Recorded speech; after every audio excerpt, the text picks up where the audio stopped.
तर मंडळी, कोकणामध्ये सर्रास सगळीकडे असंच वातावरण असतं.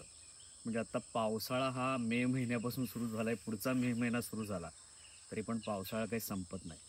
तरीसुद्धा साधारण देवदेवळीच्या दरम्यान लोकांची भातं वगैरे कापून झालेली असतात, बऱ्यापैकी झोडून झालेली असतात. काहींनी उटी किंवा उंड्या रचून ठेवून नंतर मग ती झोडण्याची प्रक्रिया असते. आता कोकणातल्या माणसांना सगळ्यांना माहिती आहे, परंतु यंदा पावसाने थोडंसं नुकसान केलं, थोडंसं म्हणजे बऱ्यापैकी नुकसान केलं.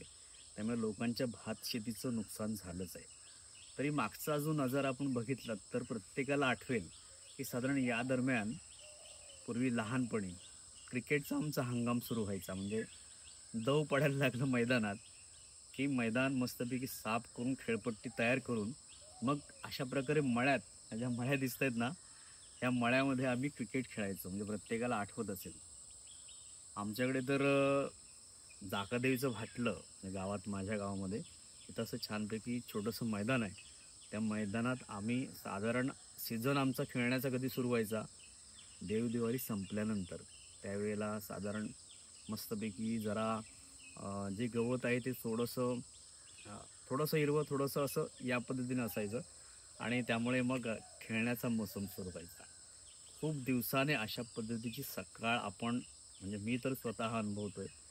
कारण गावामध्ये अशा प्रकारचं वातावरण अजूनही आहे आणि हे गाव पण अजूनही टिकून आहे.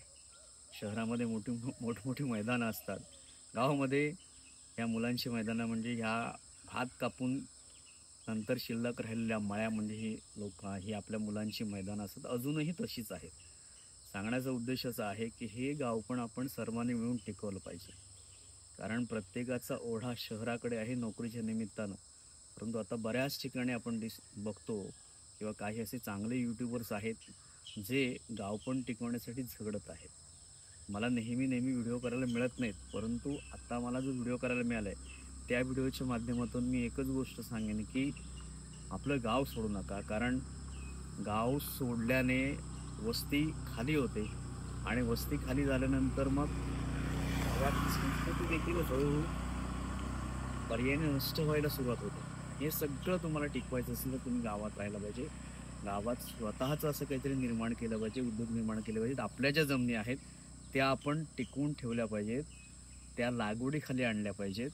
म्हणजे आपल्याला इकडे तिकडे दुनियेवर फिरायला लागणार नाही. मान्य की सगळीकडे नोकऱ्या नाही आहेत, परंतु आता पुन्हा लोक गावाकडे वळत आहेत. कृषी पर्यटनासारखा विषय लोक हँडल करतायत, लोक स्वीकारतायत आणि गावागावात प्रत्येकाच्या नाही म्हटलं तरी थोड्याफार जमिनी आहेत.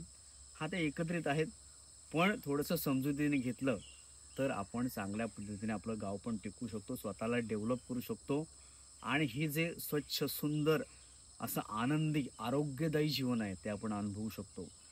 कारण इथली जी स्वच्छ, ताजी, सुंदर हवा आहे, आरोग्याला पोषक असं जे वातावरण आहे ते शहरात नाही. कारण आत्ता या गावाचा फक्त विचार केला तर या गावात कुठल्याही प्रकारचा उद्योग नाही, इंडस्ट्रीयल उद्योग नाही.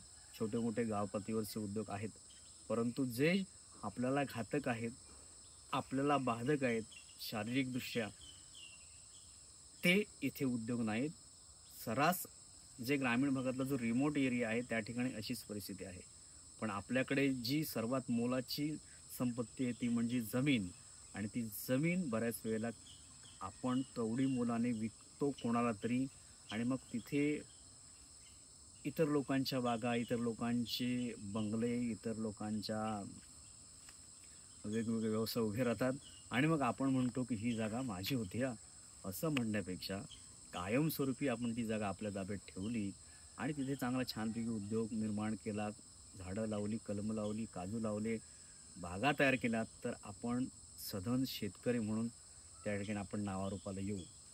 त्यामुळे मी प्रयत्न करतोय, तुम्ही देखील असा प्रयत्न करा की जेणेकरून आपणच आपली प्रगती करू शकू. हा सगळा नजारा बघा इकडे या ठिकाणी तुम्हाला दिसतंय. इथे या आपल्या मंडळीने इथे काही भाजी लावले काय, हे बघा. आणि आत्ता नोव्हेंबर सुरू आहे, इथे पाणवठा चांगला आहे, त्यामुळे पाण्याचं वातावरण मस्त आहे आणि सगळा एकूणच परिसर बघा. नारळी पण दिसत आहेत काय, आणि छान कौलारू घरं पण दिसत आहेत. हे सगळं अजूनही टिकून आहे. तर मंडळी, हा छोटासा मिनी व्लॉग मी केला होता. हा व्लॉग तुम्हाला कसा वाटला जरूर सांगा. आणि माझं यूट्यूब चॅनल कोकण दर्पण, जे कोकणाशी रिलेटेड बरेचसे मी व्हिडिओ टाकत असतो, तर ते तुम्हाला कसं वाटलं ते देखील सांगा. आणि तुमच्या कमेंट्स, तुमच्या लाईक्स जरूर या व्हिडिओसाठी करा. बाकीचे व्हिडिओ देखील बघा. आणि पुन्हा एकदा नवीन व्हिडिओसाठी आपण तयार राहूया. तोपर्यंत बाय बाय.